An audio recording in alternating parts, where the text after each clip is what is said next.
Hello and welcome to a brand new episode of the Woolly Thistle Shopcast. This is a bonus episode coming to you because we have so much to freaking talk about all the time. So Maggie, we are going to be introducing everyone to Ruth, who's been on the Shopcast a couple of times now. Yeah. Ruth is one of our staff members here. She's fabulous. She's a great crocheter and she's going to be talking about crochet sweater ideas for the Cal. So enjoy that and thank you, Ruth, for your segment. And then we'll go to Kim, who is doing her yoga, and it's bedtime yoga, helping open up your hips before bedtime. So thank you, Kim, for that contribution as well. I do love your yoga. So is there anything else? So this was very short and sweet. Yeah, no, I think that's it. We hope you enjoyed these segments. I think all that's left to say quickly is, if you go out, take your knitting. Bye. Hello folks, Ruth here, and I'm back to bring you some more crochet content. I have a question for all of you. We have a sweater make-along coming up for the Woolly Thistle, and I wanted to ask you, crocheters out there, are you gonna make a sweater? Because I am. And I'm here to bring you, hopefully, some suggestions for patterns. Yes, you can make a crocheted sweater. And it's such a great time to be a crocheter because there are so many great designers out there just pushing the envelope when it comes to great designs for crochet. So without any further ado, I'm going to show you some sweaters I've done. Some of them you've seen before. And I'm also going to just show you some patterns and some designers who have come across my desk as of late. So I'm going to dive right in. One of my favorite designers is Courtney Clark of Tinderbox Designs. And if you've seen one of my prior segments, you know that I made her Laurel Henley. And that's her Laurel Henley in the picture. And I made mine in Jagger Spun Moussam Falls. And it's a sock yarn. But it's a wonderful superwash yarn, and I did mine in the lemon colorway. So I just want to show you. This is a great starter garment for somebody just starting out making crochet garments. It's worked from the top down, and she walks you through every single step, and her patterns are so well written. She has a lot of pictures to go along as well as tutorials. So highly recommend that. This fits like a glove. That's the other thing about her patterns. She emphasizes gauge and also has a wide range of sizes, and the sizing is spot on. So yeah, so that's her Laurel Henley. Once again, Courtney Clark of Tinderbox. And I actually have in mind, not for the sweater Cal, but in the near future, one of her other designs caught my eye, and it may spark some interest in you all as well. This is called the Roxy sweater. And if you're not into doing a fingering weight sweater, this is a nice alternative. This is done in DK. And there she is again, Courtney Clark. I just love the neckline on this. It's got a different neckline, of course, from the Henley. And it's a nice scoop neckline. And once again, a top-down sweater. And I think this would look really good in our Tukuwool DK wool at the Woolly Thistle. It comes in a lot of variety of colors. It's really a nice hand. I have a skein here to show you. This is the H20 Hoka colorway. I know red's not everyone's gig, but it happens to be my favorite color. I really like the saturation of dye in this Tukuwool DK.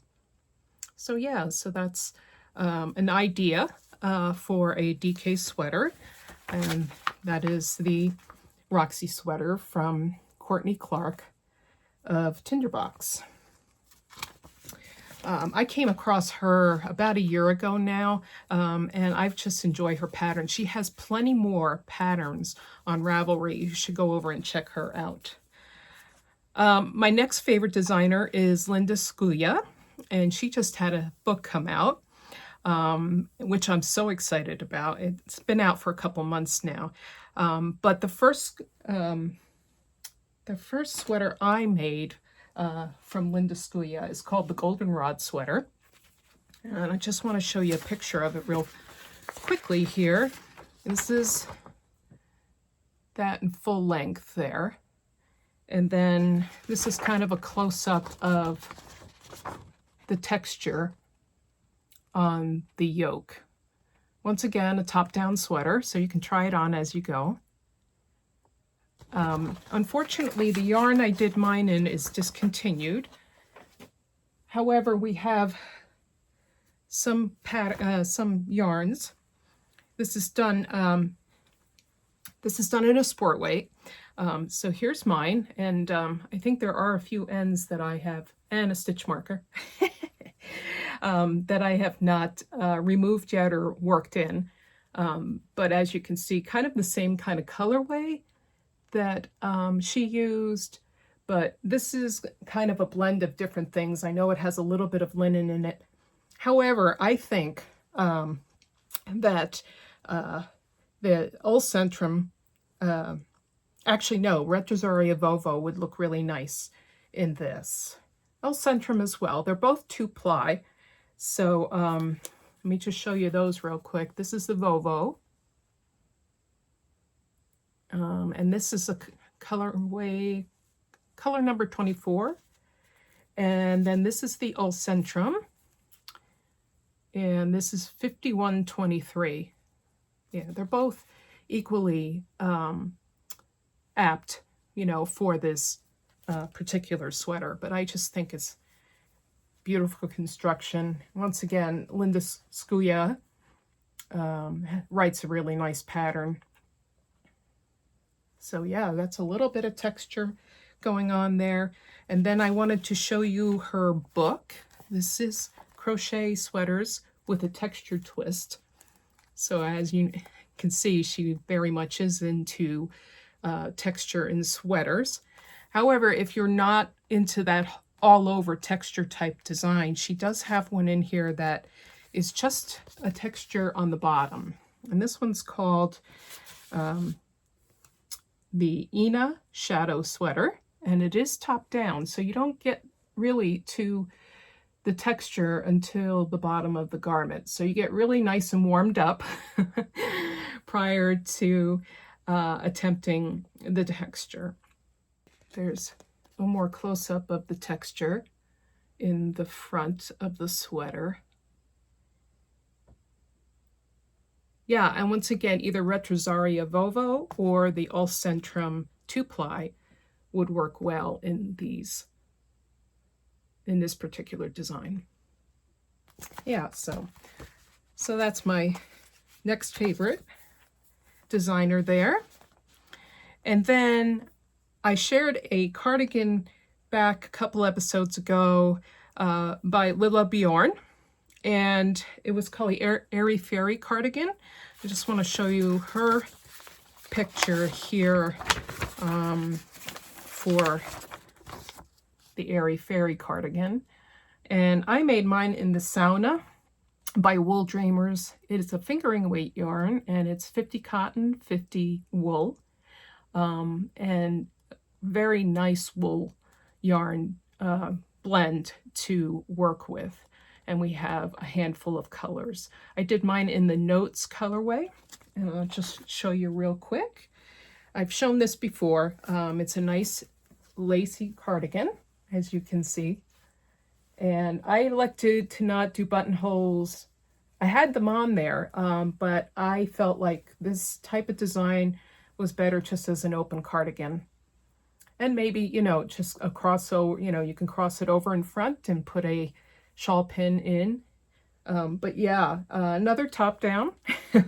I'm a big fan of top down because you can try it on as you go and make your adjustments accordingly. So yeah, that's the Airy Fairy cardigan. and that is by Lilla Bjorn. She also has quite a few patterns out.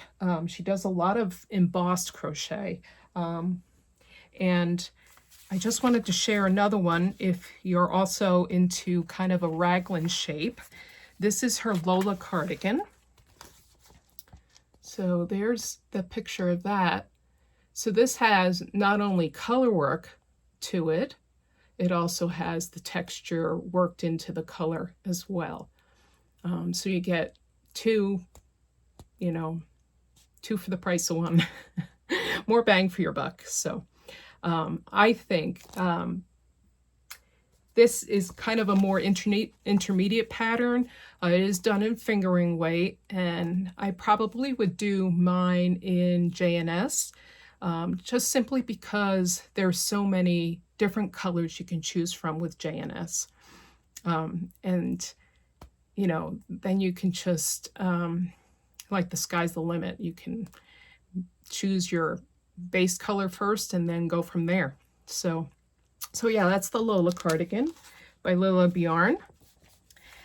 And then a new to me designer, although she's not new on the scene, is Kayla Wood, and she has quite a few patterns out too. Her brand name is K Crochets. And I think for my particular cal, because I will be participating in the knit along, crochet along that the Woolly Thistle is having. I picked out some yarn already, and this is the sweater I'm going to be doing. It's called the Driftwood Pullover. So I just want you to see the texture on that, first on the sleeve, and then on the back. So it's all over texture, kind of a nice staple sweater. And I think what I'm going to do is change it up just a little bit because I love me a cardigan. So I might just split the front. And so I will certainly post about that in the Facebook group if you want to follow along with me and see how I go about doing that. I have chosen my yarn. The yarn is new to the Woolly Thistle. This is called Mountain Meadow Wool. And this colorway is Spruce. So this is hand-dyed yarn, and it comes from out west. And it is just beautiful. When it came into the shop, I just had to squish it. It is very squishy yarn, very round yarn. It will do very well with stitch definition, which is something this pullover requires, especially with all the texture. This is a Tunisian crochet pullover. I should throw out that caveat. So if you're not familiar with Tunisian crochet, Kayla also has patterns that are not Tunisian crochet, and one of which I wanted to, of course, share with you is the branch out cardigan. And I believe she also has this in a pullover. So this is the branch out cardigan. And as you can see, it's kind of got a beautiful V-neck and kind of a plain front and back. But then you have all this beautiful texture on the sleeves. So once you're done with the front and back, the fun begins, so to speak. So yeah, this one really caught my eye. This is in regular crochet, not Tunisian. And I think it would also look very nice in the Mountain Meadow wool, just because of you need that stitch definition in the yarn for the texture. But yeah, so that's the branch out cardigan, and I believe she also has it in a pullover version, if that's your jam. Great. I just wanted to mention one other wool that I really like over at the Thistle, and it's WoolDreamers Cautiva. This is also a sport weight wool. It's another, choice if you'd like just 100% wool. Very nice yarn, feels very soft, and it comes in quite a few colors as well. So just another option for the sport weight type of variety of wool. So yeah, and then finally, I'm gonna just branch off here, so to speak. I have something fun to show you that I accomplished within the last week or so. And I came across a designer on, I believe, Ravelry, as well as she's on Instagram.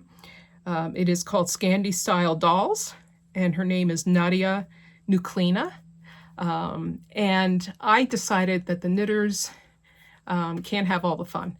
I do knit, so I have my similar knitting fun myself, but I love a little crocheted amigurumi. So without further ado, I'm going to show you the Paddington Bear and her little rabbit. So yeah, I just love these. They worked up so quickly. I think I used a 1.5 millimeter hook, so small. These are done in J and S, okay?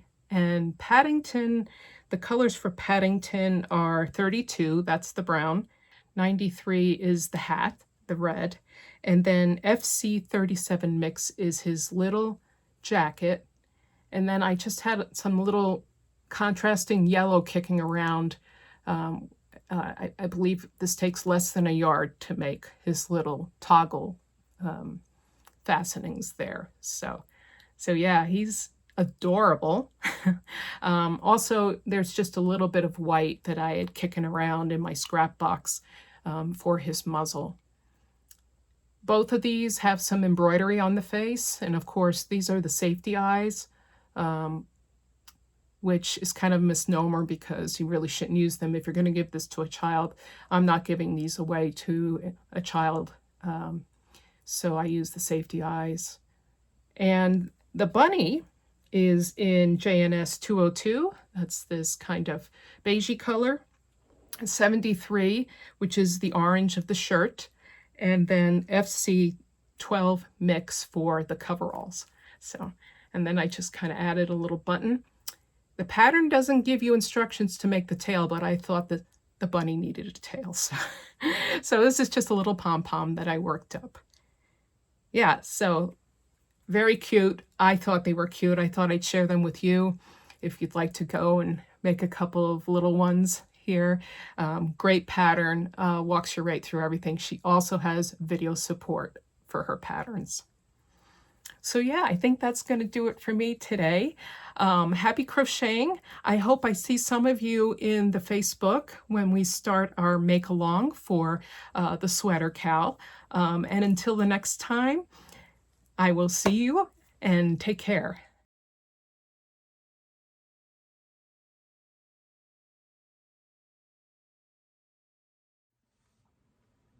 Hi, Woolly Thistlers. My name is Kim, and I am a yoga teacher and a knitter based in central Alberta in Canada. And every month, I do these little yoga segments as a way to help you undo all the knots and become a better knitter. Okay, so you can find me on Patreon, where I do yoga every month for patrons. I also offer meditations and recipes, and sometimes the odd knitting pattern as well. You can also find me on Instagram and on Facebook and on Ravelry. Today's yoga offering is a short segment that I took from an hour-long class that my patrons have access to. And it's all about a sequence of poses I do just before bed. Ever since my daughter was in utero, I've had trouble with my hips. And this yoga practice makes it so that I can sleep comfortably without being woken up by sore hips. Fairly regular. It's a wonderful practice. It's a great way to unwind. It's a good addition to your bedtime sleep hygiene routine, and I do hope you enjoy it. And one of the great ways to manage hip tightness is to do a little series of simple stretches, preferably right before bed. So let's get into it. Use your core to gently roll yourself down onto the mat. And stretch your feet away from you. Let's point and flex a few times to get the feeling and sensation that we want to. So put your hands on your quads and notice when you flex, what happens to your quad muscles. Do they feel just a little bit more engaged? When your toes are pointing up, that's what we want. So keep the left foot flexed with toes pointing up. That's going to be your anchor. And float the right leg up until you can catch behind the thigh. All right, so you might be, down here. It doesn't matter as long as you're feeling a stretch. So bring the leg up to wherever that stretch is happening. And really just settle into it. So at the same time as you're getting the stretch through the back of the leg, you're also noticing that your hip points, both hip points, are glued down onto the floor. And you're noticing how much stability you've gotten from that anchored left leg. Then you're going to flex and point the right foot. Feeling that movement and stretch all the way up the leg. Simple. You can do this in front of the TV at night before bed. No one is even going to think you're weird. And then take a couple ankle circles in both directions. Just noticing how you're opening and creating movement and flow through the ankle and the foot, all the way to the toes.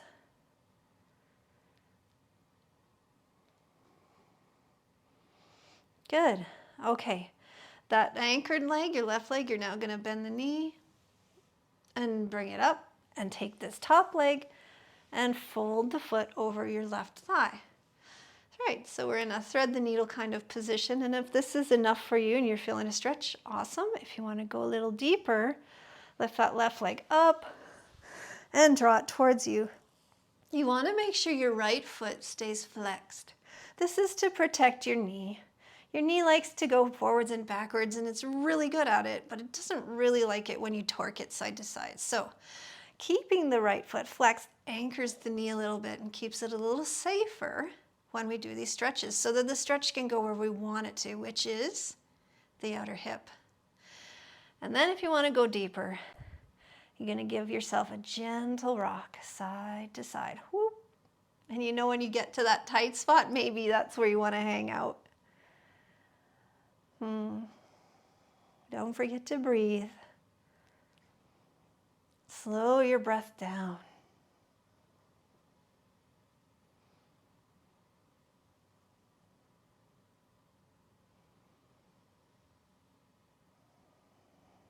Oh man, that feels good. We'll do one more little rock. Hold in the tight spot. Feel it softening. Like butter that you took out of the fridge, and then, you push your finger into it and it doesn't move. It's totally cold and hard. And then you wait all day and it's summer and your kitchen's warm. And then you come home and you push your finger into the butter and the butter's soft and your finger just gets covered in grease. Well, that's what we want. Nice, soft, buttery hips. Okay, we're going to come back to center. Take that right leg and really cross it. So like fancy dinner table cross, so that the thighs are squeezing together. And then reach up and grab for your shins or ankles or feet, whatever you can reach. And pull everything towards you. The shoulders, the head, the back, totally settled onto the mat. Right, so if this isn't available for you, you could use a strap. It would be kind of tricky because you'd need to circle the strap around this foot and then circle a strap around that foot and then pull, but you could do it. You don't need a fancy yoga strap. You can use a house coat tie, or you could use like 2 tea towels around each foot. The strap doesn't have to be connected. You are clever and you are ingenious and you can find a way.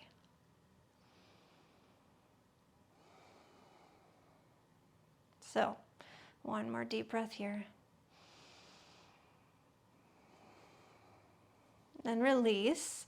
And we're going to take the arms out to the sides and roll to the left. Oh my goodness. Until the legs come down. And your shoulder, your right shoulder might come up. And if that's the case, maybe take the arm into a goal post instead. Or in any position that allows for no tingling in the hands. And if it feels good for you, you could even sweep the arm up and down. Yeah, let's do that. Let's just sweep the arm up and down. Either sliding the fingernails across the floor or hovering the arm in the air. And just allowing the shoulder to get this beautiful stretch as well.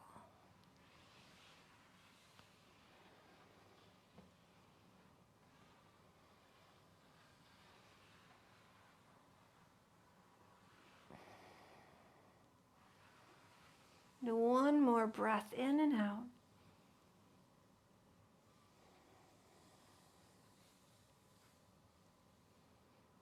Good. Unwrap the feet and draw yourself back to center. Reset and slide the legs away from you. That's one side. Before I do the other side, just take note of how your right side feels compared to your left side. This is the hot butter at the end of the day. This butter's been in the freezer. So we better melt both sides. So we are going to flex the right foot so we've got an anchor. Draw the left leg in and grab behind the leg, wherever that is. If you need to do a little sit up to grab, that's fine too. And this is another opportunity to use your strap if you wish. So hold wherever feels comfortable and then draw the leg towards you while the hip points are still glued down onto the mat. So we're not lifting anything, we're not twisting, we're not doing sit-ups, it's all just an isolated stretch through the back of the leg. And once you've found that edge, you're going to point and flex the foot a few times. Go slow, make it delicious. Like you want to eat this butter. Yum. I think we all probably were or know a kid who used to eat butter, just butter. I was that kid. And to be honest, I probably still would just eat like a tablespoon of butter and enjoy it.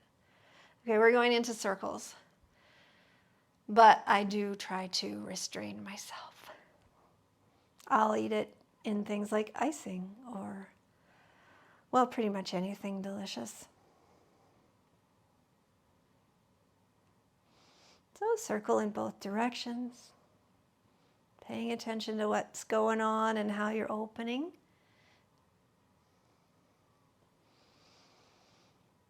Good. Okay, wonderful. Draw that right knee up, place the left foot over top, and draw it in for thread the needle with a flexed left foot. If you're good where you are, stay there, but if you'd like to add that rock from side to side, I like the rock because it really is like opening a book on where I'm tight. Oh, goodness. And it doesn't really matter. I could do this every day and I would still find the same tight spots. But that's why you should do it every day. It keeps things from getting worse. When we do a lot of sitting, and I know most of us do, all the stuff gets tight in all the wrong ways. So it's important, so important, to take the time to take care of you.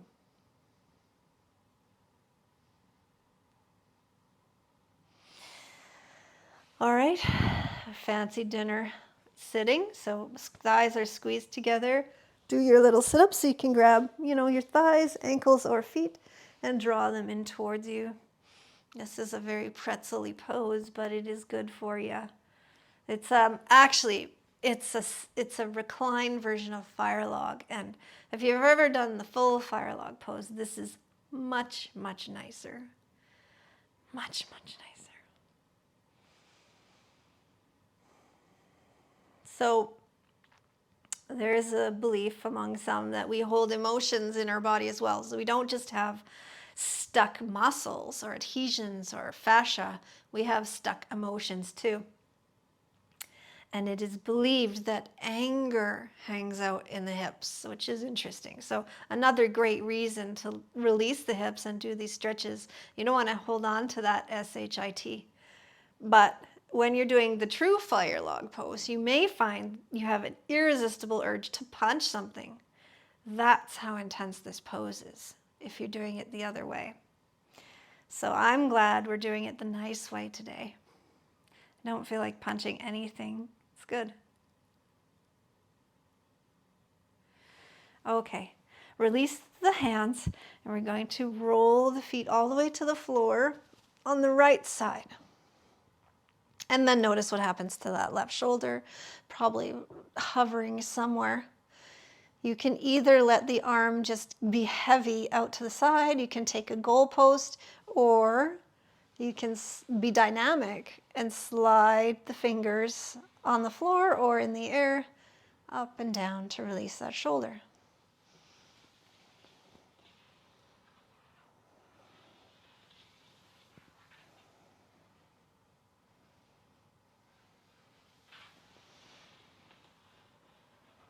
There's so much happening right here. There's definitely something in your hips, there's something in your shoulders, and the spine is getting a lovely twist. The organs are getting a lovely squeeze. The lungs are breathing in a way they're not used to, which is very good for you. It's just good all the way around.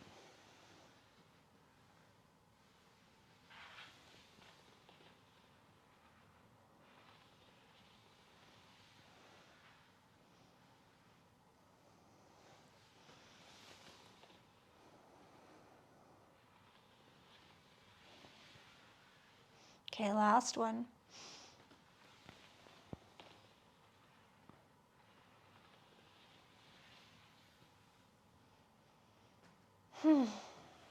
Okay, we'll unwrap, bring everything to center. To recalibrate, draw your knees in, pull yourself into a tiny little ball, maybe rock side to side a little bit. And open up for your very best, most wonderful, perfect Shavasana. You're warm butter now. And all you have to do is hang out. Let your prana flow by being completely relaxed. Notice all the parts of your body that may have been tight before, that probably aren't now. And feel your prana, feel your life force just coursing, buzzing, thrilling through your body. Completely unrestricted, unblocked. Everything is balanced and perfect and happy.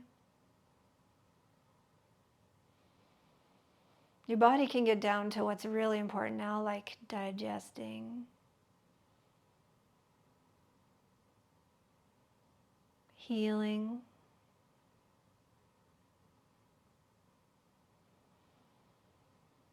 and resting, which is probably something you don't do enough of.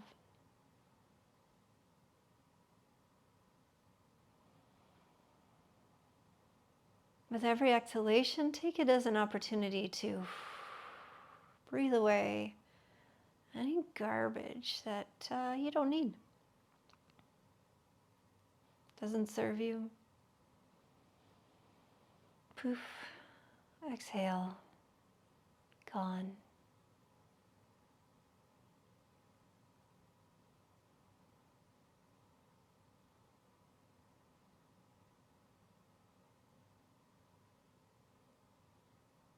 You can even feel the prana flowing in your face. Tingling through your skin, along the jaw muscles, around the eyes.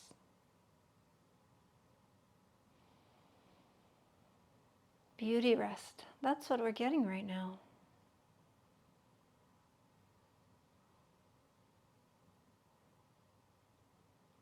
So take a few more deep breaths, really nourishing breaths.